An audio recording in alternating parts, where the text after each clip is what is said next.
Selamat siang saudara, shalom semuanya. Tuhan Yesus baik, amin. Hari ini kita akan kembali datang menyembah Tuhan, memuji Tuhan, menerima firman Tuhan. Kita akan mengalami Tuhan hari ini.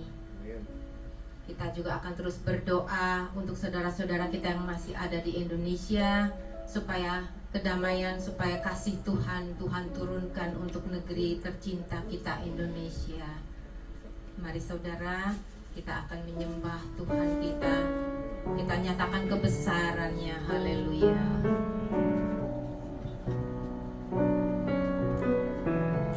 Haleluya.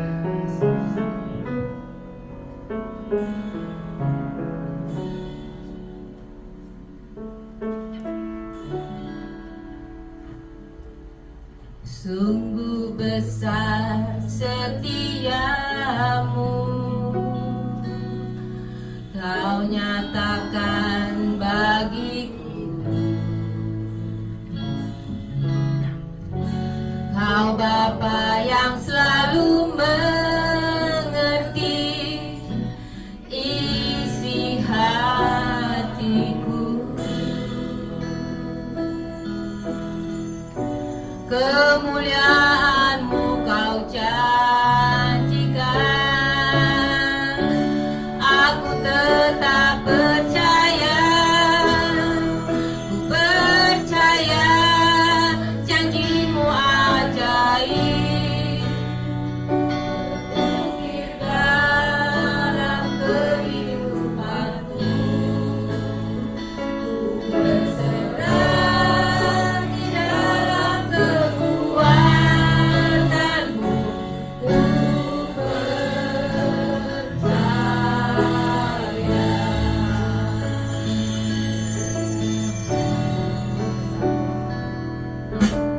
Sungguh besar setiamu, Kau nyatakan bagiku. Kau Bapa yang selalu mengerti isi hatiku. Kemuliaan-Mu Kau janjikan, aku tetap percaya, percaya janji-Mu ajaib. Terukir dalam kehidupanku, ku berserah di dalam kekuatan-Mu, ku percaya.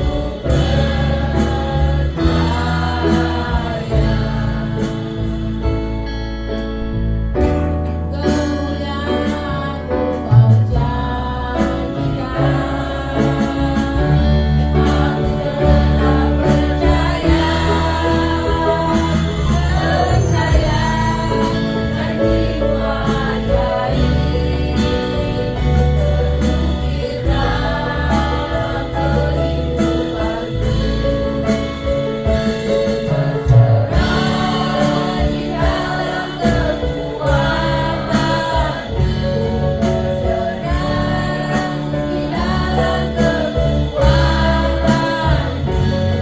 berserah di dalam kekuatan-Mu, berserah di dalam kekuatan-Mu,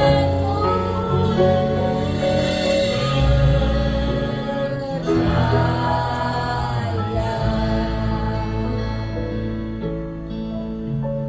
Selamat siang jemaat yang dikasih Tuhan. Kita akan mulai kebaktian kita pada hari ini yang akan dipimpin oleh Pak Musiku. Mari kita berdoa. Tuhan Allah Bapa kami yang di dalam surga, kami mengucap syukur Tuhan, kami boleh berkumpul di tempat ini. Kami ingat akan saudara-saudara kami yang mungkin belum hadir dalam perjalanan. Tuhan kiranya boleh pimpin dan tibakan di tempat ini dengan selamat. Tuhan ampuni segala kesalahan dan dosa kami Tuhan. Terima kasih Tuhan untuk hari-hari yang sudah lewat, yang Tuhan pimpin, Tuhan berkati, dan hari-hari yang akan datang. Kami percaya Tuhan akan berkati kami semua. Biarlah kami boleh belajar merendahkan diri selalu di hadapan Tuhan, sehingga kami boleh layak untuk mengikuti kebaktian ini dari mula sampai akhir. Tuhan pimpin semuanya hari ini. Dalam nama Tuhan Yesus kami berdoa. Amin. Amin. Haleluya. Saudara siap memuji Tuhan? Silakan saudara bangkit berdiri. Kita akan memberikan salam kiri kanan. Kita akan Tuhan Yesus baik. Haleluya. Kita bangga menjadi anak Tuhan. Haleluya. Sungguh ku bangga Bapa punya Allah seperti Engkau. Sungguh ku bangga Yesus atas pengorbananmu. Tak ingin aku hidup lepas dari kasih-Mu. Kasih-Mu menyelamatkan dan beriku pengharapan. Sungguh ku bangga Bapa, sungguh ku bangga Bapa punya Allah seperti Engkau. Sungguh ku bangga Yesus atas segala pengorbananmu. Tak ingin aku hidup lepas dari kasih-Mu. Kasih-Mu menyelamatkan dan beriku pengharapan. Kini ku persembahkan apa yang aku miliki. Tiada berarti bila dibanding dengan kasih-Mu.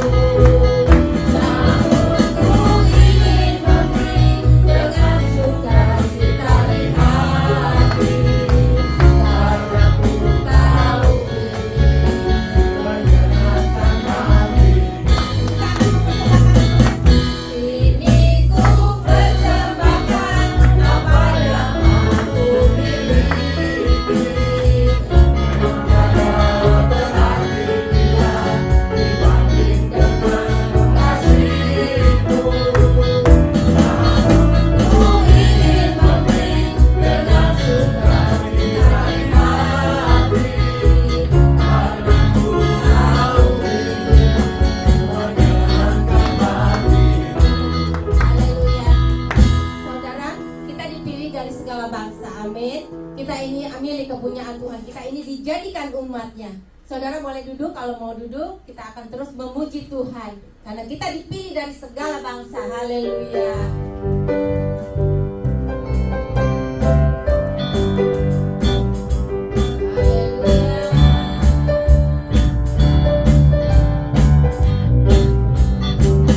Kita dipilih dari segala bangsa.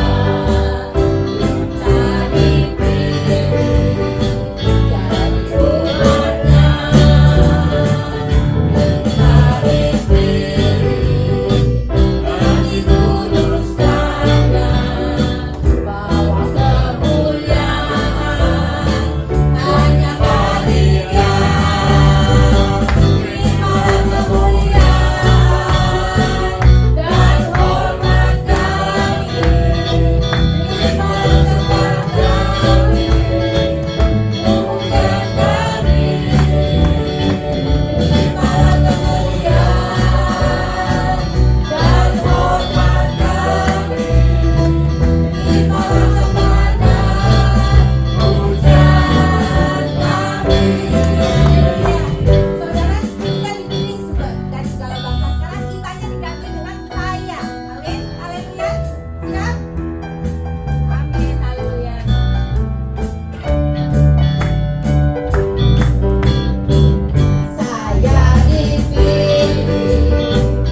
menentu.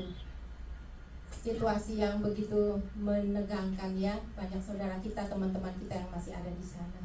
Kita terus berdoa, kita terus mengangkat hati untuk ada damai di negeri kita Indonesia. Tapi bagaimanapun kita di sini kita harus tetap bersyukur. Apapun yang terjadi, karena firman Tuhan mengatakan bersyukur dalam segala situasi. Kita akan terus menyanyikan pujian kita akan tetap tersenyum apapun yang terjadi.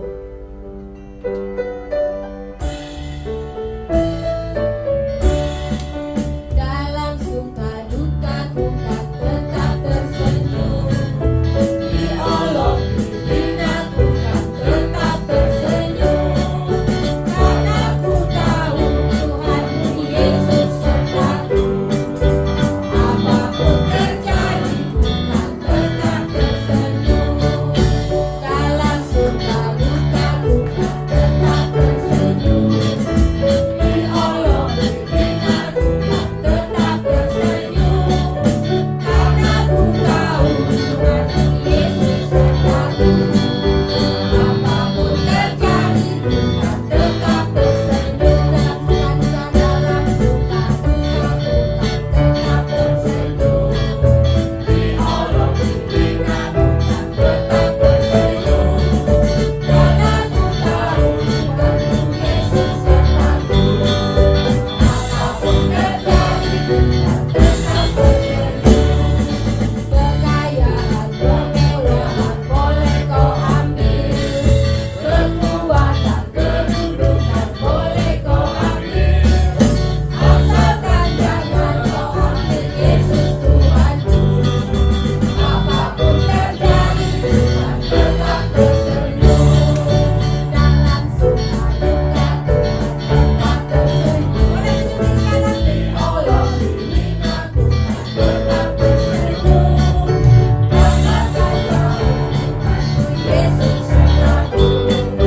Apapun terjadi ku kan tetap tersenyum. Kekayaan, kemewahan boleh kau ambil. Kekuatan, kedudukan boleh kau ambil. Asalkan jangan kau ambil Yesus Tuhanku. Apapun terjadi ku kan tetap tersenyum. Kekayaan, kemewahan boleh kau ambil. Kekuatan, kedudukan boleh kau ambil. Asalkan jangan kau ambil Yesus Tuhanku. Apapun terjadi ku kan tetap tersenyum. Apapun terjadi ku kan tetap tersenyum. Haleluya, silakan duduk saudara. Saatnya kita akan mendengar firman Tuhan. Firman Tuhan adalah kekuatan buat kita untuk melangkahkan kaki. Biarlah firman Tuhan yang akan diberitakan ini kita akan lakukan, kita akan simpan di hati dan kita akan melakukannya.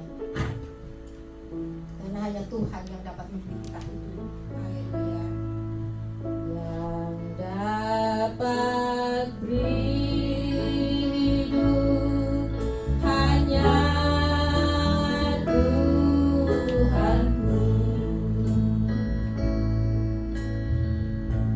Yang beri damai kekal hanya Tuhanku.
Tak berkesudahan kasih setia Tuhan, tak habis-habisnya rahmat-Nya, selalu baru tiap-tiap hari.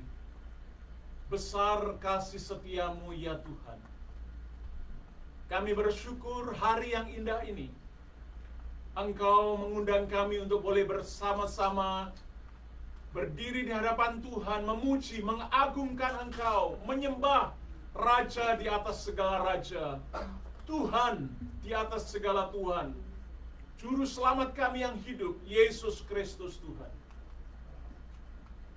Dalam hari ini ya Tuhan, pujian kami menjadi dupa yang harum, menyenangkan hati Tuhan. Kami bersyukur oleh karena bukan hanya kesempatan membaca dan menyembah Tuhan, tetapi juga Tuhan memberikan kepada kami kesempatan untuk membaca dan merenungkan kebenaran firman-Mu. Kami mohon biarlah kiranya Roh Kudus memberikan pencerahan dalam hati kami masing-masing, pengertian-pengertian yang baru, dan Roh Tuhan yang sama memberikan kepada kami kekuatan, kesanggupan, bukan hanya sebagai pendengar yang baik, tetapi sebagai pelaku-pelaku firman Tuhan. Berbicaralah kepada kami ya Bapa, karena kami anak-anak-Mu telah siap untuk mendengar. Dalam nama Yesus firman Allah yang hidup, kami bersyukur dan berdoa. Amin. Puji Tuhan, silakan duduk.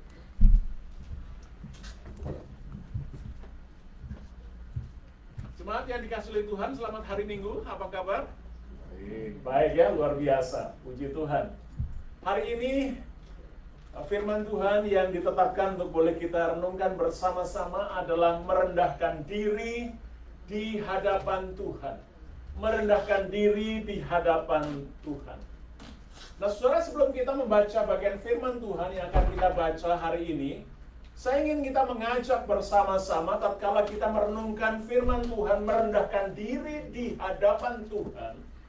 Maka sesungguhnya firman ini mengajak kita untuk memikirkan sejenak, untuk berhenti sejenak, memikirkan siapakah Tuhan dan siapakah kita. Bukankah itu yang penting untuk kita renungkan bersama-sama? Karena kita tidak mungkin merendahkan diri di hadapan Tuhan tanpa kita menyadari siapa Tuhan di dalam hidup kita dan siapa diri kita di hadapan Tuhan. Kalau kita membaca Alkitab, mulai dari Kejadian pasal yang pertama, ayat yang pertama, kita membaca bersama-sama bahwa pada mulanya Allah menjadikan langit dan bumi. Itu berarti bahwa Tuhan yang kita layani, Tuhan yang kita sembah adalah Tuhan Sang Pencipta yang menjadikan langit dan bumi ini dari yang tidak ada menjadi ada. Kekuatannya luar biasa, kekuatannya tidak terbatas.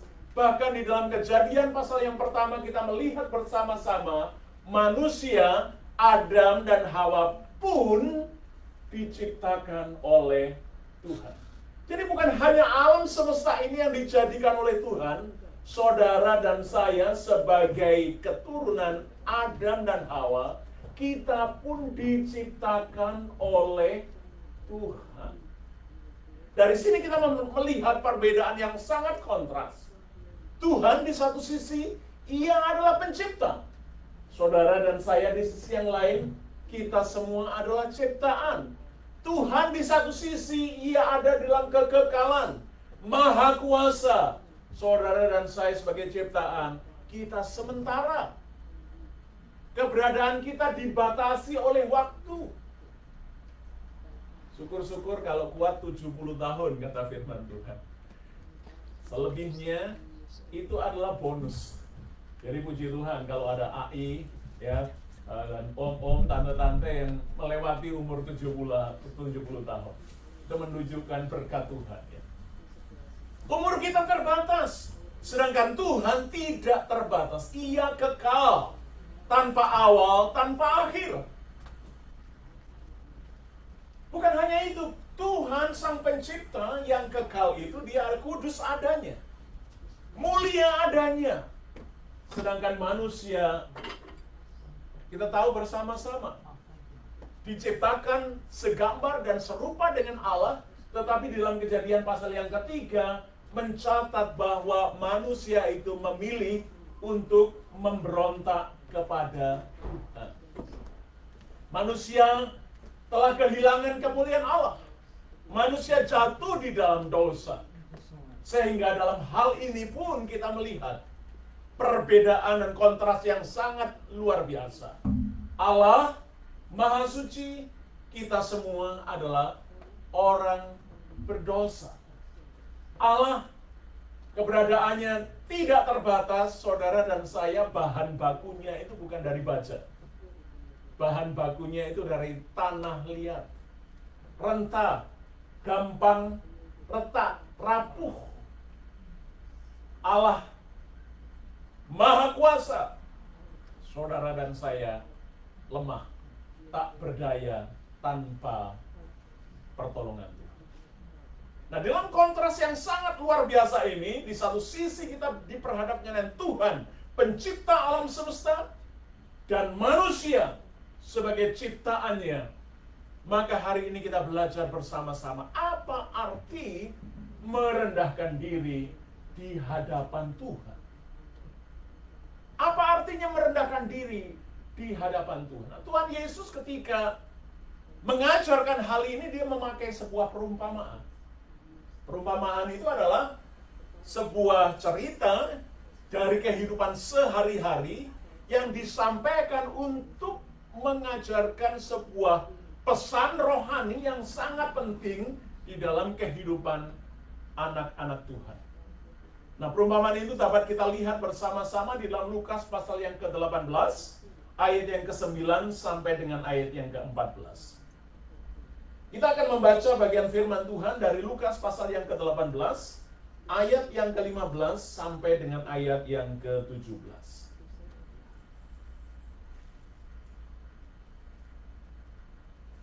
Demikianlah firman Tuhan.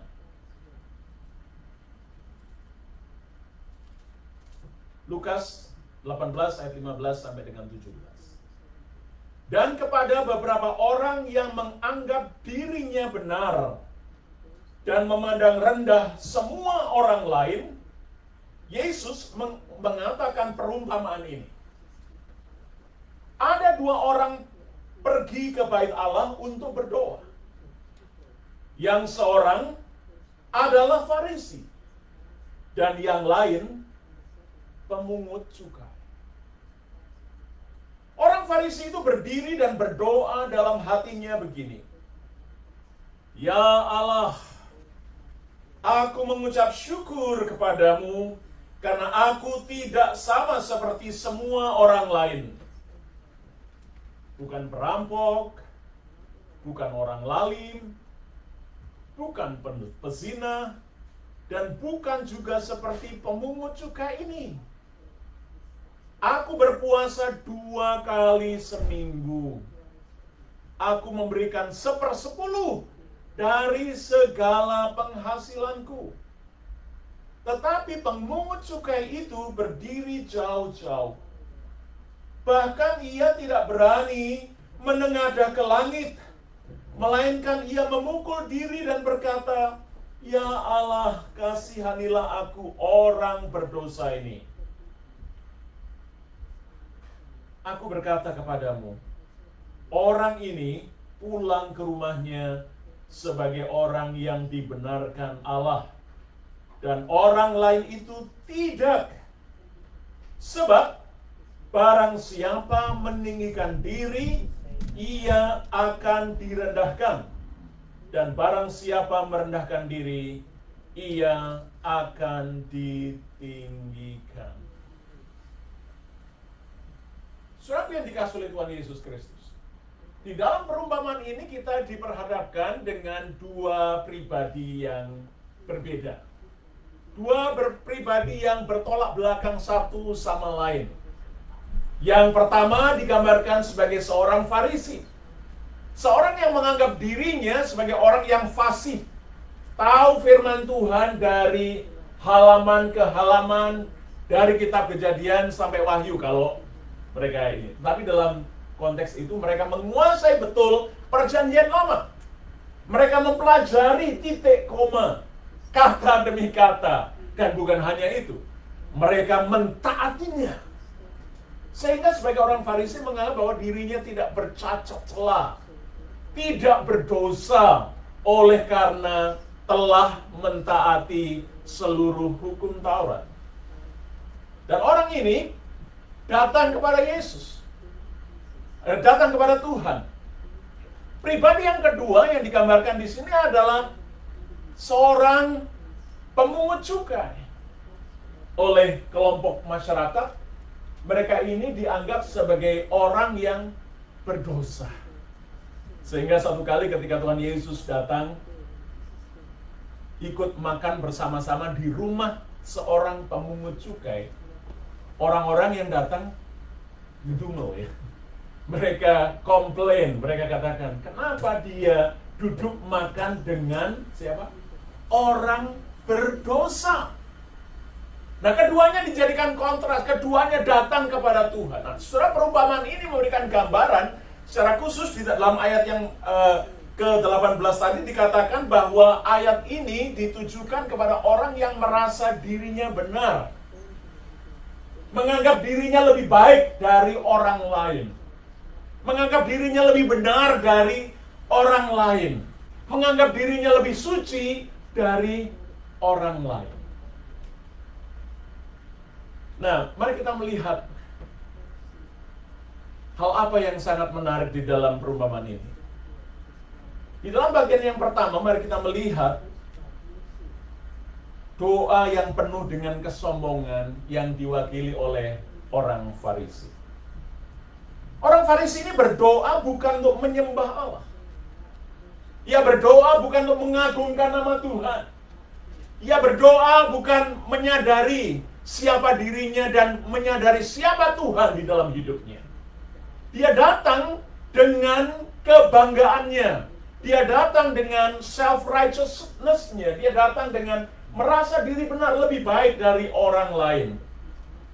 Dan dia membandingkan dirinya dengan sesamanya. Doanya tidak berpusat kepada pribadi Allah, tetapi doanya itu berpusat pada dirinya sendiri. Di dalam ayat-ayat yang sudah kita baca, dalam ayat yang ke-10 sampai dengan 12 dikatakan begini.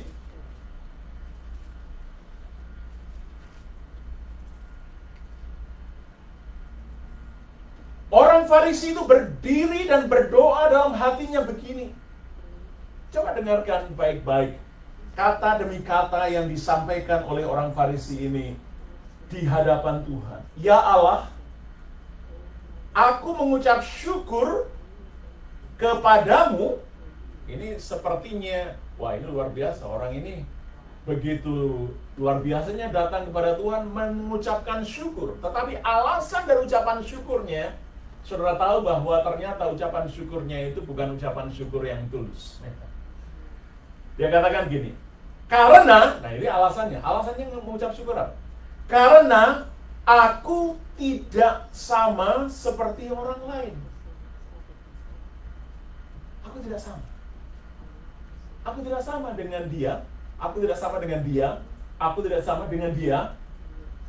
Aku lebih baik. Ya, di dalam bagian berikutnya. Aku bukan perampok. Aku bukan orang lalim. Aku bukan pezinah. Aku juga bukan seperti dia, pemungut cukai, orang berdosa. Lalu dia menunjukkan dan memamerkan kehebatannya di hadapan Tuhan. Aku berpuasa 2 kali seminggu. Barangkali dia orang Jawa kali ya. Puasanya 2 kali seminggu, Senin Kemis. Nggak tahu, saya nggak tahu. Tapi dia orang Farisi. Ya. 2 kali seminggu, Senin Kemis ya. Ya. Dan dia jalankan itu tiap-tiap minggu. Itu berarti kalau 1 tahun dia berpuasa berapa kali? Wah, iya. Luar biasa sekali. 104 kali. Kita pernah berpuasa enggak? Jarang-jarang ya. Saya harus mengaku, saya ini termasuk orang yang jarang berpuasa. Puasa itu kalau ada perlunya.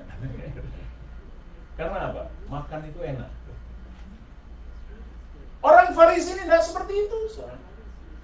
2 kali seminggu dia berpuasa. Bukan hanya itu, dia bangga. Tiap kali datang ke gereja, tiap kali datang ke sinagog, tiap kali datang ke bait suci, itu dia bawa persepuluhan. Wow. 1/10 dari segala penghasilanku, ku berikan. Wah, ini luar biasa sekali ya. Ini kalau ada rapot, pembagian rapot tentang jemaat, laporan untuk siapa jemaat yang terbaik, wah ini jemaat yang paling top. Nilainya A semua. Kehadirannya A, kerajinannya A, waktu Bible study nggak pernah lolos A, kemudian tiap minggu nggak pernah absen A, gitu ya. Kemudian persembahannya apalagi lebih besar, lebih banyak dari semua yang lain karena setiap kali dia datang membawa persepuluhan. Kalau melihat nilainya itu ya, ngintip gitu ya. Waduh, nilai saya bukan hanya semuanya A, nilai saya kadang-kadang ada A-nya, ada B-nya, bahkan tidak sedikit C-nya, yang penting lulus kan.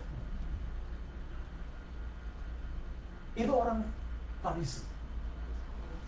Bangga sekali dengan capaiannya. Bangga sekali dengan apa yang dia lakukannya di hadapan Tuhan. Bangga sekali dengan apa yang dia dapatkan. Saya pernah merasa seperti itu. Waktu di SMA, itu saya dijuruskan ke jurusan IPA. Dulu masih ada penjurusan IPA, IPS, gitu ya, ada bahasa. Wah, bangga sekali sebagai orang di SMA cukup terkenal. Kalau Bapak Ibu pernah kenal Malang, di SMA Tugu, itu ada 3 sekolah yang bersaing satu sama lain. Tinggal satu kompleks di dekat alun-alun Bunder, itu SMA 4, SMA 3, dan SMA 1. Saya di SMA 3, Bawi Karsu. Dijuruskan di jurusan IPA. Wah, tetapi karena saya merasa bahwa melalui sebuah retreat, saya ikut sebuah retreat dan saya dipanggil oleh Tuhan untuk melayani itu. Saya berpikir, saya mau tinggalkan IPA ini dan saya mau ke jurusan bahasa. Ya, memang begitu. Akhirnya saya pindah dari jurusan IPA ke jurusan bahasa. Dari SMA 3 menuju ke SMA 1. Nah, hanya tetanggaan saja. Kita satu kompleks. Nah, begitulah saya menyelesaikan dengan prestasi yang sangat baik di jurusan bahasa di SMA 1.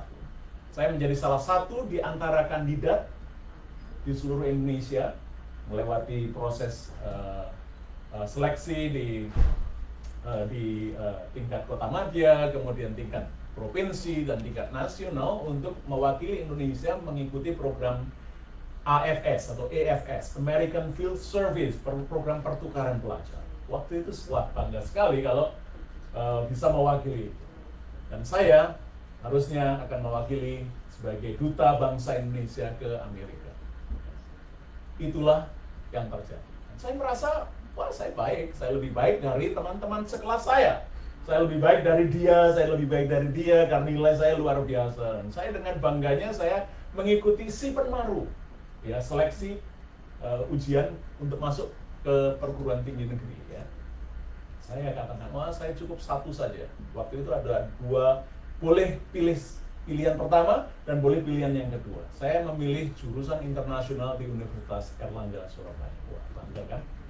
Wah, senang sekali. Saya mau mencoba. Saya mengerjakan tes. Saya pikir gampang. Saya pasti lolos. Ya, tes, saya pasti bisa. Teman saya sorenya menelpon. Sebuah sore waktu pengumuman dia menelpon. Musino, gimana? Kamu diterima enggak? Ah, pasti diterima lah, saya bilang. Kamu gimana? Namanya Tom. Kamu gimana, Tom? Saya diterima. Waduh, berarti kita nanti sama-sama ya. Waktu sore jam 7 saya cari-cari koran di Jawa Pos. Saya buka-buka, saya urut nomornya dia ada.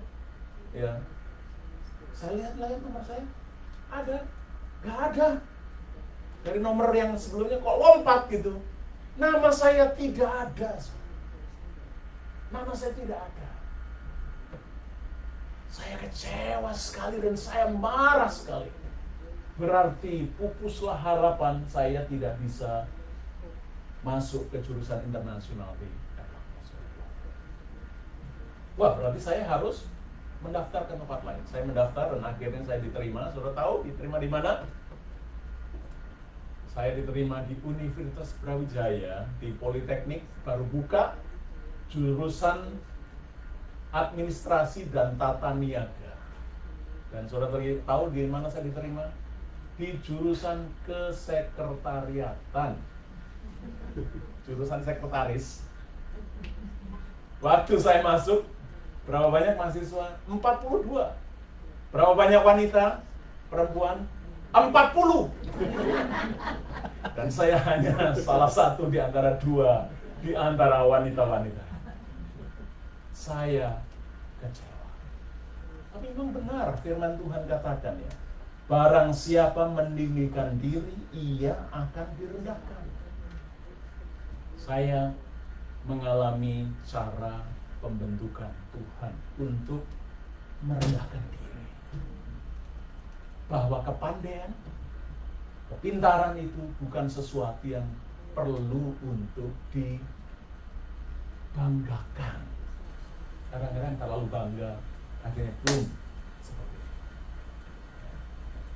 Nah, puji Tuhan bahwa akhirnya justru melalui itu saya diingatkan kembali oleh Tuhan akan panggilan saya. Saya pindah ke bahasa bukan untuk dapat jurusan internasional. Saya pindah bahasa karena saya dengar panggilan Tuhan.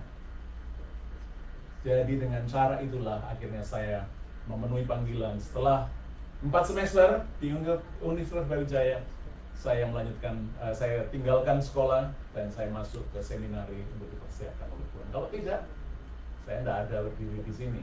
Mungkin saya sudah jadi duta besar di mana barangkali ya, saya tidak tahu. Tapi puji Tuhan hari ini saya adalah duta besar dari kerajaan Allah. Ya, saya tetap menjadi ambasador. Nah, cara Tuhan membentuk kita seperti itu. Pemungut cukai ini, orang Farisi ini datang dengan segala kebanggaannya di hadapan Tuhan. Bukan seperti orang lain. Telah melakukan banyak hal. Aku lebih baik dari sesama. Ini rapotnya. Tetapi kita melihat orang berikutnya. Orang berikutnya adalah seorang pemungut cukai. Pemungut cukai ini datang juga di hadapan Tuhan. Tetapi dari segi penampilannya, dari segi cara ia berdiri di hadapan Tuhan, pemungut cukai ini berdiri jauh. Tidak berani mendekat. Artinya dia menyadari kehadiran Tuhan adalah tempat yang suci, tempat yang maha kudus, tempat yang tidak seharusnya tidak dapat dihampiri oleh siapapun juga. Karena kontras yang sangat besar dalam kekudusannya, dosa tidak bisa dicampur baurkan. Dia sadar, sehingga ketika dia hadir di bait suci itu, dia datang di tempat yang jauh. Dan bukan hanya itu, dia tidak berani menengadah. Dia tidak berani menghadapkan mukanya. Dia memahami bahwa pribadi yang dihampirinya itu sungguh amat mulia. Dalam terang yang tidak dapat dan tidak mungkin dihampiri. Sehingga dia menundukkan kepalanya. Dan ia menyadari siapa dirinya. Bahkan di dalam doanya itu dia memukul-mukul dada. Dia memukul-mukul dadanya. Dia menyadari akan penyesalan, akan dosa-dosa yang telah dilakukannya. Dia menyadari bahwa dia tidak layak di hadapan Tuhan. Dia menyadari bahwa dibandingkan dengan kesucian Tuhan dan dirinya, aku ini tiada arti. Aku ini tiada layak untuk menghampiri kesuciannya. Doanya tidak indah, Tidak seperti yang disampaikan oleh orang Farisi tadi. Doanya sangat singkat, to the point. Dia mengatakan, "Ya Allah, kasihanilah aku, orang berdosa ini." Singkat bukan? To the point. Tidak bertele-tele. Ia berdoa dan mengungkapkan isi hatinya. Coba perhatikan kalimat yang pendek itu. Yang pertama-tama dia katakan, kasihanilah kami. Have mercy on me. Kasihanilah kami. Artinya apa? Di dalam keberdosaanku, di dalam semua pelanggaranku, aku selayaknya dihukum. Aku selayaknya dinista. Aku selayaknya tidak boleh hadir di dalam kesucian dan di dalam kemuliaan-Mu seperti ini. Tetapi aku ada di sini. Tuhan, kasihanilah aku. Kasihanilah aku. Dia membawa dirinya apa adanya. Puji Tuhan bahwa Tuhan boleh kita hampiri apa adanya. Just as I am. Apa adanya, kita boleh datang kepada Tuhan apa adanya. Dan dia menyadari sepenuhnya, aku ini orang berdosa. Dia tidak membanggakan kebaikan dirinya. Dia menyadari bahwa segala kebenaran kami seperti kain kotor. Seperti ungkapan Yesaya 64 ayat yang ke-6. Kata-kata letterlek tentang kain kotor itu, kalau saudara membacanya itu, saya tidak tahu apakah saudara pernah mendengar kata gombali mukio. Gombali mukio itu artinya kain yang lapuk, yang tidak bisa dipakai lagi, yang tidak ada artinya, yang bisa yang satu-satunya itu hanya dibuang. Bahkan terjemahan yang letterlek itu adalah kain yang lapuk, itu adalah kain yang dipakai oleh kaum wanita sebagai kain pembalut. Itu kesadaran Yesaya, menyadari akan keberdosaan manusia itu. Jadi apapun kebenaran, apapun budi baik, apapun kebaikan yang kita lakukan, kebaikan kita itu seperti kain yang lapuk, kain yang kotor, gombali mukio itu. Yang tidak ada hal yang lain kecuali dibuang, dicampakkan. Perhatikan orang Farisi. Dia menyadari dirinya seperti itu. Aku ini nggak ada artinya. Satu-satunya yang berarti aku ini dibuang, dihukum, dibinasakan. Dan itulah firman Tuhan. Upah dosa adalah maut. Tetapi kasih karunia Allah ialah hidup yang kekal di dalam Yesus Kristus. Dan dia menyadari ini.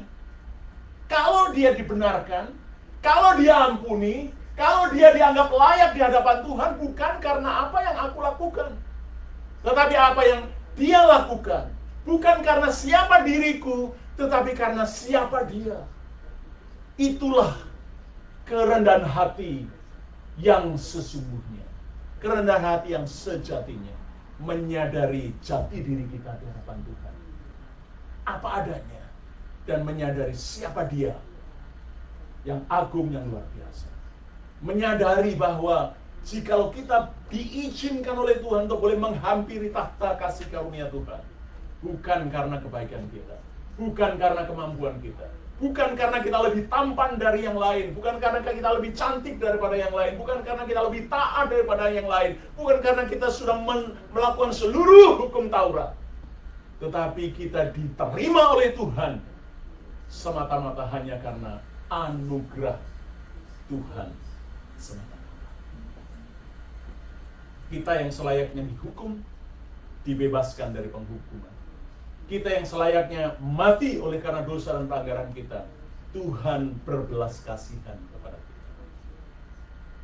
Dan itulah yang Yesus Kristus kerjakan di atas kayu salib untuk saudara dan saya. Dia tidak harus pergi ke atas kayu salib, tetapi dia menyerahkan dirinya, menggantikan tempat yang seharusnya menjadi tempat saudara dan tempat saya. Di atas kayu salib dia berkata, Eli, Eli, lama sabachthani. Allahku, Allahku, mengapa engkau meninggalkan aku? Dia mewakili saudara dan mewakili saya. Di hadapan Bapa di surga mengatakan, kenapa engkau meninggalkan aku? Kenapa engkau berpaling dariku? Karena keberdosaan kita sebagai umat yang melawan kepada Tuhan. Allah harus murka atas anaknya sendiri. Dan dari atas kayu salib itu, dia merentangkan tangannya bagi tiap kita yang mau datang kepadanya. Dia katakan, it is finished. It is done. It's paid off. Sudah lunas, dibayar utang dosa itu. Sehingga bagi kita yang datang kepadanya, kita menyembah dia, kita mengagungkan dia, kita berdoa kepadanya. Bukan karena apa yang telah aku lakukan, tetapi apa yang Yesus sudah lakukan. Bukan karena siapa saya, tetapi karena siapa Yesus bagi kita. Dan itulah yang mendorong kita untuk mengerti apa artinya merendahkan diri. Daud, ketika ia diperhadapkan dengan kegagalannya, karena dia bersinah dengan Batseba, hamba Tuhan membawa dia untuk mengalami rekonsiliasi dengan Tuhan. Dan sebagai wujud rekonsiliasinya di hadapan Tuhan, dia menuliskan tanpa malu Mazmur 51. Kalau saudara membaca Mazmur 51, maka salah satu ayat itu mengatakan, setelah berdosa dengan Batseba, Daud merendahkan diri dan berkata, korban kepada Allah ialah jiwa yang hancur, a contrite heart, jiwa yang hancur di hadapan Tuhan. Itu merupakan persembahan yang berkenan dan memperkenankan hati Tuhan. Dan sebagai akibatnya, saudaraku yang dikasihi oleh Tuhan, di dalam ayat yang ke-14 tadi, pemungut cukai pulang sebagai orang yang dibenarkan Allah. Bukan karena perbuatannya, tetapi karena kerendahan hatinya. Bukan karena apa yang dia lakukan, tetapi apa yang Tuhan lakukan. Demikianlah kita melihat beberapa tokoh di dalam Perjanjian Lama itu luar biasa. Ada Daud, ada Abraham, ada Musa, ada Ayub. Di dalam ayat-ayat Alkitab kita mencatat misalnya di dalam kehidupan Daud, menyadari setelah dikonfrontir akan kegagalannya, dia bertobat. Dia merendahkan diri di hadapan Tuhan. Dan hasilnya, Tuhan mengampuni dia. Tuhan memulihkan. Abraham datang kepada Tuhan dan merasa tidak layak. Dia merendahkan diri di hadapan Tuhan. Dan sebagai gantinya, Tuhan memberikan janji kepada Abraham. Musa, dia merasa tidak mampu. Dia menyadari bahwa dia adalah bukan orang yang fasih lidah. Dia membawa keterbatasannya. Dia menyadari ketidakmampuannya. Dan sebagai hasil dari kerendahan hatinya di hadapan Tuhan, ia dipakai oleh Tuhan untuk membebaskan bangsa Israel dari perbudakan di Mesir. Saudara tahu kisah Ayub, bukan? Ayub pun datang merendahkan diri di hadapan Tuhan. Dan sebagai akibatnya Tuhan memulihkan dia. Tuhan memulihkan dia. Contoh-contoh pribadi-pribadi Alkitab yang dipakai oleh Tuhan secara luar biasa. Alkitab mencatat dengan jujur bahwa mereka bukanlah pribadi-pribadi yang sempurna, seperti juga saudara dan saya. Punya kegagalan, punya keterbatasan. Tetapi bagaimana saudara dan saya menyikapi kegagalan dan keterbatasan itu? Apakah kita datang kepada Tuhan dengan memelihara hati? Tuhan, aku gagal dan aku membutuhkan. Tuhan, aku tidak mampu, aku membutuhkan. Tuhan, aku tidak berdaya, aku membutuhkan pertolongan-Mu. Tuhan, aku bertemu jalan buntu, aku membutuhkan pertolongan-Mu yang memberikan jalan keluar. Ataukah kita sedang berjalan mengandalkan kekuatan kita sendiri? Hari ini kita akan membawa pulang dengan beberapa aplikasi praktis yang perlu kita terapkan di dalam kehidupan kita tiap-tiap hari. Yang pertama, marilah kita belajar di dalam doa. Mari kita datang tidak sama seperti orang Farisi, tapi kita datang dengan hati yang hancur, membawa ketidakmampuan kita, membawa kegagalan kita apa adanya. Di dalam pelayanan, betapa penting kita menyadari bahwa tidak ada seorang pun dari kita lebih dari orang lain. Saya tidak lebih baik dari Bapak Ibu sekalian. Demikian juga jikalau kita membandingkan dengan sesama kita, kita masing-masing punya kekurangan, punya keterbatasan. Betapa penting kita memelihara agar kita tidak memiliki kesombongan rohani. Satu-satunya hal yang tidak bisa kita banggakan di hadapan orang lain itu adalah kerendahan hati. Saya tidak bisa bilang kepada Bapak Ibu, saya ini orang yang rendah hati karena saya orang Jawa. Nggak bisa gitu ya. Karena rendah hati itu nggak bisa dibanggakan. Pada waktu saya membanggakan saya orang yang rendah hati, saya sedang meninggikan hati. Saya sedang sombong. Promosi nih. Promosi saya adalah orang yang rendah hati. Kesombongan rohani hanya akan membawa kita kepada kejatuhan. Di dalam relasi dengan sesama, betapa penting kita untuk menyadari, karena kita lebih baik dari orang lain, jangan kita datang dengan judgmental spirit. Spirit yang menghakimi. Kamu sih harusnya begini, kamu sih tidak begitu, kamu sih mestinya. Nah, kita merasa diri lebih baik dari orang lain dan kita menghakimi sesama. Pengalaman yang Tuhan berikan selama 12 tahun terakhir, bekerja dan melayani sebagai seorang chaplain dengan orang-orang yang akan berangkat menuju kegagalan. Pengalaman itu mengajar saya untuk mengerti bahwa yang pertama, hidup itu sementara. Dan yang kedua, bahwa saya pun hari ini boleh dikatakan sehat, tetapi saya tidak bisa membanggakan kesehatan. Satu waktu saya pun bisa terbaring sakit dan berada di hospital bed, ya, di tempat tidur rumah sakit itu. Dan itu yang terjadi kurang lebih beberapa bulan yang lalu, April 20, itu sehari sesudah Paskah. Saya dapat telepon dari Kaisar Permanente yang mengatakan, Musiko, kamu harus datang malam ini juga ke emergency room. Oh, kenapa?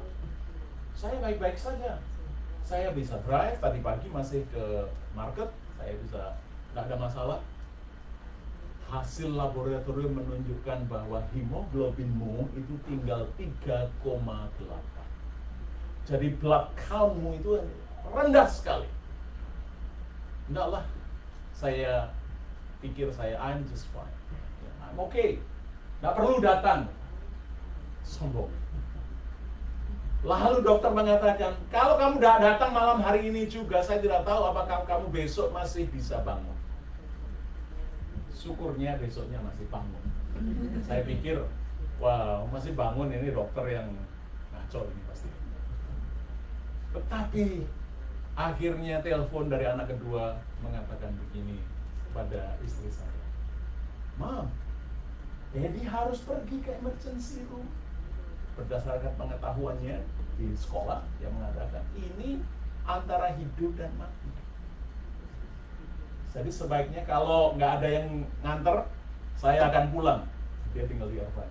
Saya akan pulang dan saya yang akan ngantar dia ke emergency room. Akhirnya ya di Tuhan ada yang ngantar anak kami yang paling bontot, ngantar ke emergency room. Sebenarnya sampai di parkiran menuju ke emergency room itu nggak jauh, kurang lebih hanya 50 meter. Tetapi 50 meter itu saya tempuh dengan 4 kali istirahat. 4 kali istirahat, berhenti sejenak. Karena saya sudah nggak bisa nafas lagi. Hosa orang Manado itu, terengah-engah, ya, shortness of breath. Jalan sedikit, ya dari sini ke pojok sana, berhenti lagi, jadi sih berhenti lagi. Waktu saya masuk, nama saya dipanggil, begitu cepat sekali. Saya duduk, dipanggil lagi, saya duduk, dipanggil lagi, dan sudah langsung dapat ruangan. Saya pikir, wah saya ini karena anak raja kali ya, diperlakukan luar biasa cepatnya. Tapi ternyata bukan karena itu, tetapi karena antara hidup dan mati. Langsung dokter memeriksa dan dia geleng-geleng kepala. Dia katakan, kamu ini sebenarnya tidak seperti ini. Biasanya saya bertemu dengan orang yang hemoglobinnya 3,8 itu di ruang ICU. Orang nggak bisa ngomong lagi, incoherent, nggak bisa bercakap-cakap, tapi kamu ada di sini. Puji Tuhan, singkatnya bahwa Tuhan kasih saya retreat 3 hari di Kaiser Permandi, di rumah sakit. Pengalaman itu membuat saya belajar bahwa hidup itu sementara. Tubuh ini renta. Ya. Kita harus belajar untuk menyerahkan diri kepada yang ahli, ya, dalam tanda kutip, kepada para dokter, para medis yang bisa memeriksa, yang bisa mengerti. CT scan, endoskopi, kolonoskopi, semuanya diperiksa. Kemudian ditambah darah sampai 5 bag. Pengalaman itu membuat saya untuk mengerti bahwa kesempatan yang Tuhan beri hari ini itu hanya karena anugerah. Nah saudara, dalam relasi sama, mari kita belajar bahwa kita tidak lebih baik dari orang lain. Kalau kita dengar ada orang yang sakit, jangan cepat-cepat dia mengatakan syukur dia sakit. Dia sih begini, gitu, kita cepat begitu kan. Coba dia nggak begitu, kita gampang menghakimi. Dalam penderitaan, betapa penting kita belajar untuk bersandar penuh kepada Tuhan. 15 tahun yang lalu, saya bersama dengan istri saya diperhadapkan dengan kesulitan yang luar biasa. Kami untuk membayar rent saja tidak mampu. Tidak mampu. Biasa. 1 bulan berlalu, kami masih berharap mujizat. 2 bulan berlalu, belum ada mujizat. 3 bulan berlalu, belum ada mujizat. Yang datang justru surat eviction. Kamu harus segera tinggalkan properti ini. Waduh, khotbah bersandar kepada Tuhan gampang, gampang. Percayalah kepada Tuhan dengan segenap hatimu dan jangan bersandar pada kekuatanmu sendiri. Oh mudah, tapi ketika kita diperhadapkan dengan situasi seperti itu, apa mudah? Tidak semudah itu ternyata. Kalau tinggal telepon sih gampang, Kak.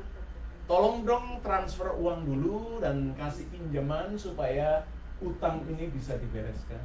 Itu kalau jalan gampangnya bisa. Dan saya percaya kakak kami pasti akan bantu. Tetapi hari itu ketika persekutuan, istriku berkata gini, kalaupun kita harus tinggal di bawah jembatan, aku nggak takut, katanya. Kok begitu? Tinggal di bawah jembatan nggak takut? Enggak. Kenapa? Karena aku tahu di bawah jembatan pun Tuhan ada di sana. Wow, ini luar biasa ini ya. Dan akhirnya kami bersama-sama berdoa dan mengatakan, mengalami firman Tuhan itu, bersandar kepada Tuhan. Percayalah kepada Tuhan dengan segenap hatimu dan jangan bersandar pada pengertianmu sendiri. Kami ada keputusan itu dia. Hubungi siapapun juga, bersandar penuh hanya pada Tuhan. Evictionnya dibawa ke court. Maka saya pun mengatakan, iya kita harus lewati ini, nggak apa-apa. Di sana pun pasti Tuhan ada. Dan memang Tuhan mulai menyatakan. Ketika bertemu dengan pemilik, dan saya, dan judge-nya mengatakan, oke, Musiko, berapa kamu bisa bayar? Ya, sekecil-kecilnya, semampu saya, katanya. Saya bilang, Waktu itu dikasih ya 3 bulan plus interestnya dihapuskan. Wah, senang sekali. Jadi tinggal 3 bulan yang belum bisa dicicil sampai lunas, puji Tuhan. Tapi pengalaman itu menyadarkan kepada kami bahwa khotbah mah gampang, ya. Kasih nasihat mah gampang, tapi mengalami Tuhan itu sesuatu yang berbeda. Sehingga kami bersyukur untuk pengalaman yang luar biasa. Pengalaman itu menolong kami untuk menyadari bahwa tidak ada sesuatu yang bisa dibanggakan di hadapan Tuhan. Namanya pendeta kalau punya pergumulan ya sama, saudara. Kita membutuhkan Tuhan lebih dari yang lain. Kita tidak bisa mengandalkan orang yang kita pikir bisa akan menolong, tetapi pertolongan yang satu-satunya adalah dari Tuhan. Dan kami belajar. Dari situlah sebuah karpet merah sesungguhnya Tuhan siapkan. Supaya kami belajar untuk percaya. Belajar untuk percaya. Menutup bagian firman Tuhan ini, mari kita menyadari bahwa kerendahan hati itu membuka pintu anugerah. Seperti pemungut cukai yang berdiri jauh dari hadapan Tuhan, menyadari ketidakberdayaannya itu. Dia mengalami anugerah Tuhan. Bukan karena kebaikannya, tetapi karena kemurahan Tuhan belaka. Saudara, memasuki minggu-minggu di depan kita, memasuki hari-hari yang ada di depan kita, mari kita belajar untuk memelihara hati di depan kita. Tuhan dengan kita itu bukan dua pribadi yang bisa kita bandingkan. Dia ada di sana, dia sebagai penguasa, pemelihara, dan penebus jiwa kita. Kita ada di sini, ciptaan, dan kita ini adalah orang berdosa yang membutuhkan anugerahnya. Yang kedua, Tuhan itu meninggikan yang merendahkan. Kalau saudara ingin Tuhan mengangkat kita ke tempat yang level up, ya, ke tempat yang lebih baik, karena perjalanan rohani itu seperti naik kelas, ya. Sebelum naik kelas itu ada yang namanya tes. Supaya setelah ada testimoni, ya, ada kesaksian. Setelah mengalami a mess, ya, kekacauan, supaya mess itu jadi message, ya, jadi berita pengalaman kita dengan Tuhan. Tuhan meninggikan yang merendahkan diri di hadapan Tuhan. Karena firman Tuhan mengatakan Tuhan dekat kepada orang-orang yang remuk hatinya, orang-orang yang patah hatinya, yang menyadari I am nothing and God is everything. Terpujilah nama Tuhan. Amin. Mari kita berdoa. Tuhan, terima kasih untuk kebenaran firman Tuhan yang sederhana ini, tetapi menantang kami untuk menyadari siapa diri kami di hadapan Tuhan. Sesungguhnya tidak ada sesuatu pun yang dapat kami banggakan di dalam kehidupan ini. Kami membutuhkan anugerah Tuhan dari hari ke hari. Kekuatan Tuhan yang menopang kami, kekuatan Tuhan yang menuntun kami, dan anugerah Tuhan yang melayakkan kami boleh disebut sebagai umat tebusan Tuhan. Meteraikan bagian firman-Mu dalam hati kami semua. Karena hanya dalam nama Yesus kami bersyukur dan berdoa. Amin. Amin.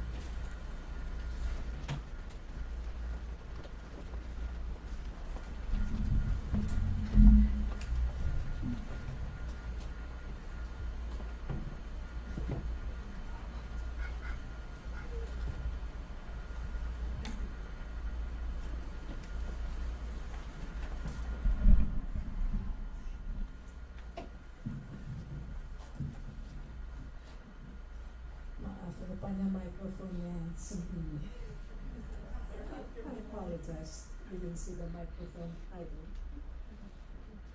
Terima kasih pendeta Musiko atas firman-Nya yang indah, agar kita bisa selalu mencoba melakukan di dalam kehidupan kami masing-masing, agar kita bisa humility adalah penting sekali. Marilah kita masuk dalam doa syafaat. Let's pray. Bapa yang Maha Kasih, kami berdoa untuk situasi bangsa dan negara kami yang saat ini berada di tengah-tengah krisis. Ada banyak kemarahan, kekecewaan yang diluapkan. Tetapi kami berdoa, biarlah semuanya itu tidak bermuara kepada chaos, dan yang pada akhirnya justru makin membuat semuanya makin susah dan menderita. Karena itu Tuhan, jauhkanlah dari semua segala chaos, baik di negara Indonesia maupun di negara Amerika. Jauhkan juga mereka yang saat ini mencapaikan isi hatinya, juga kekecewaan dan kemarahannya. Mampukan mereka untuk menahan diri, agar mereka pada akhirnya mau mencari jalan dialog. Dan sementara itu berikan kepekaan kepada para pemimpin, agar mereka tidak duduk diam saja mendiamkan semua yang terjadi ini, tetapi mereka juga membuka pintu dialog, dan melalui dialog yang baik kami berdoa kiranya semua krisis ini bisa diakhiri dan kami boleh memasuki Indonesia yang lebih baik. Engkau saat ini datang untuk mengundang kami semua berrefleksi. Mampukan kami semua, juga para pemimpin, juga para pendemo, dan biarlah semua melalui refleksi yang dilakukan, Engkau boleh bekerja mengetuk setiap hati untuk kembali menyatu dan mewujudkan Indonesia yang damai, Indonesia yang lebih baik. We also pray for us here in America, that each one of us, that those who are affected by all the executive orders, by what is being done, whether honestly or for the good of all of us, we pray that you will give each one of us patience, wisdom, and to follow the law. Jauhkanlah para pendemo di Indonesia dari provokator yang mencoba untuk memperkeruh segala suasana. Mampukan mereka untuk menahan diri dan tidak terprovokasi. Tolong ya Tuhan. Bapa yang Maha Kasih, kami mempercayakan perjalanan bangsa dan negara Indonesia. Kami sebagai gereja, kami mau melakukannya juga. Apa yang kami bisa lakukan? Kami mau menolong, memberkati, menjadi berkat buat yang lain. Tolonglah kami Tuhan, mampukan kami. We also pray for the Americans, people in Israel, in Gaza, Ukraine, and Russia. That you will, we pray that the president will be led by you. The wisdom, the honesty, the humility, and pure heart. That they are all accountable to you, Lord, to follow the Constitution, to follow your kingdom, for the goodness of the people. Kami juga berdoa, Tuhan, pada saat ini untuk Tante Olha, Tante Juliana, Tante Lan Maliahi, Tante Mita, yang karena usianya menanggung berbagai kelemahan fisik dan juga bergumul dengan sakit yang harus diderita. Tuhan, biarlah tangan kasih karunia-Mu yang menolong, menyertai di dalam perjuangan mereka meraih kekuatan dan kesehatan. Kami juga mempercayakan sahabat-sahabat kami lainnya, Jimmy, Vicky, Lia, Irene, dan Tim. Tuhan, sempurnakan kesembuhan mereka. Demikian pula dengan Kohandi yang saat ini menanti ginjal. Tuhan berkati upayanya. Kobarkan terus semangatnya untuk terus berjuang meraih yang terbaik. Kami juga berdoa untuk keluarga-keluarga yang mendampingi sahabat-sahabat kami yang kurang sehat.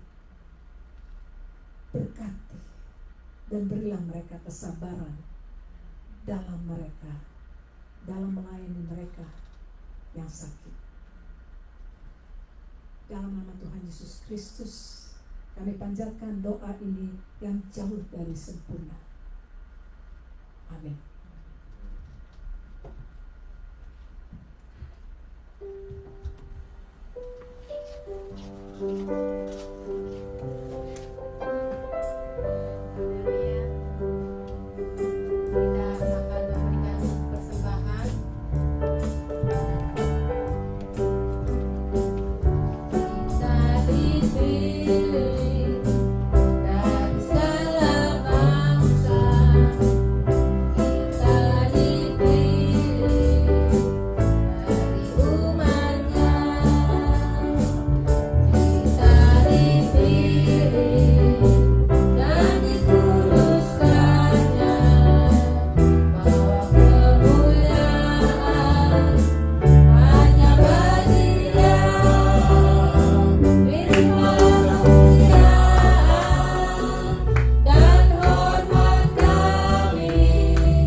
Inilah persembahan kami Tuhan sebagai wujud rasa terima kasih dan iman kami ya Tuhan. Sucikan dan kuduskanlah persembahan ini sehingga layak di hadapan Tuhan. Dan biarlah persembahan ini hanya digunakan untuk kemuliaan nama Tuhan saja. Dalam nama Tuhan Yesus mengucap syukur. Amin.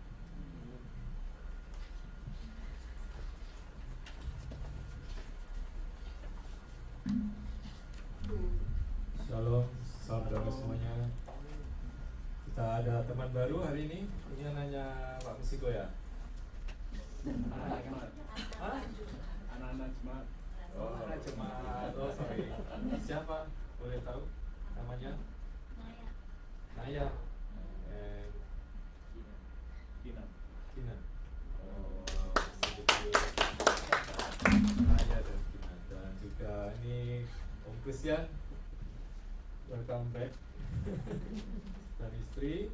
Juga ada teman baru lagi siapa? Hana Steve. Kenapa? Sacramento. Oh iya. Doa Hana ya. Hana Steve. Welcome. dan Felicia, right? Oriana dan John ya. Nice to meet you.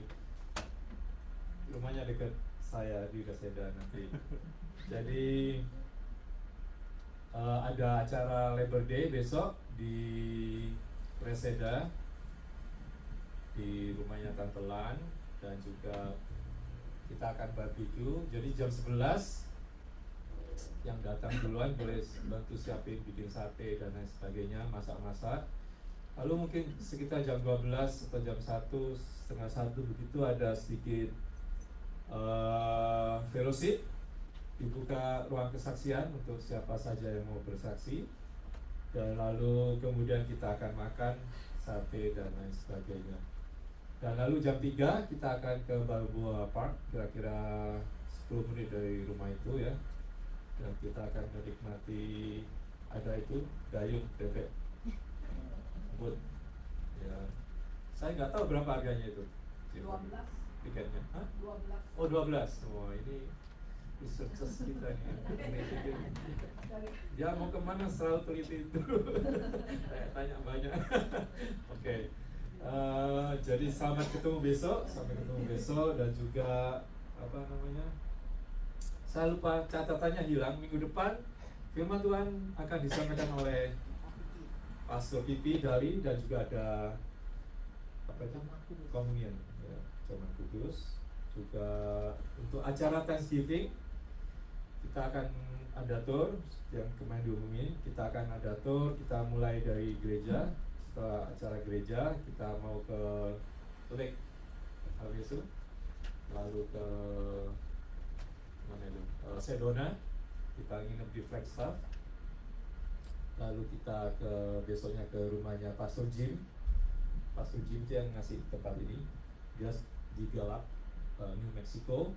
Jadi kita akan stay mungkin dekat rumahnya atau mungkin di rumahnya, karena dia bilang kalau mau stay di rumahnya juga nggak apa, ada 2 bedroom katanya dia sediain. Lalu setelah itu besoknya kita ke Antelope Canyon. Kita nginep di mana itu? Saya lupa nama tempatnya, apa kotanya, dekat di Antelope Canyon. Lalu setelah itu besoknya kita ke Las Vegas, dan mungkin dalam perjalanan itu kita mampir di mana, Grand Canyon yang South Grand Canyon. Jadi itu, lalu di Las Vegas kita cuma makan dan tidur, nggak judi. Kecuali kalau lari malam-malam ke sana ke kasino. Ya, jadi kita ke sana, kita lihat strip ya, itu. Lalu setelah itu udah balik sini hari Jumat. Jadi 5 hari. Karena Sabtu kita mau istirahat, untuk hari Minggunya kita kembali kebaktian apa service ini, beribadah pada Tuhan. Kenapa? Harganya saya hitung-hitung sekitar 300-an. Ya, 300-400. Coba research dulu yang murah. Coba cari tempat yang murah.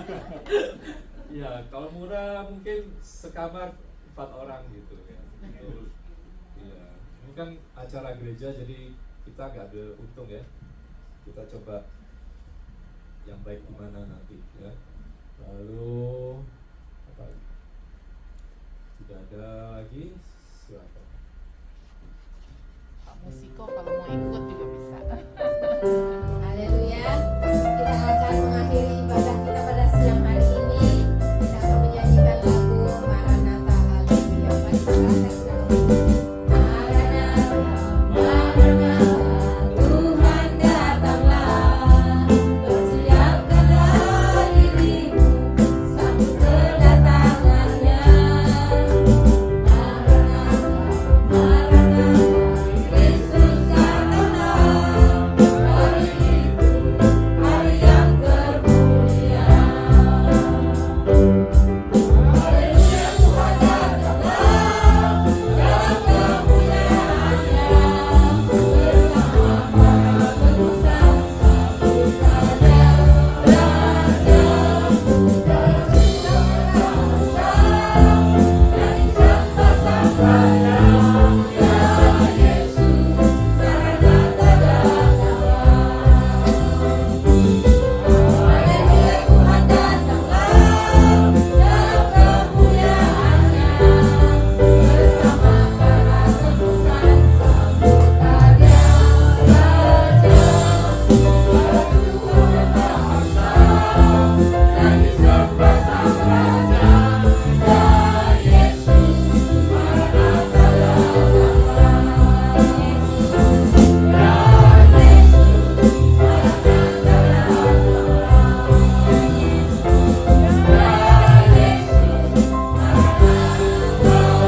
7 ayat yang ke-14 mengatakan demikian. Dan apabila umatku yang atasnya namaku disebut, merendahkan diri dan berdoa, dan mencari wajahku, lalu berbalik dari jalan-jalannya yang jahat, maka aku akan mendengarkan dari surga, dan mengampuni dosa mereka, serta memulihkan negeri mereka. Jemaat yang dikasihi oleh Tuhan, pulanglah dengan sukacita. Arahkanlah hatimu kepada Tuhan, sumber segala berkat, dan terimalah berkat Tuhan. Tuhan memberkati engkau dan melindungi engkau. Tuhan menyinari engkau dengan wajah-Nya dan memberi engkau kasih karunia. Tuhan menghadapkan wajah-Nya kepadamu dan memberi engkau damai sejahtera hari ini sampai Maranatha, bahkan sampai selama-lamanya. Amin. Bersahabat dulu.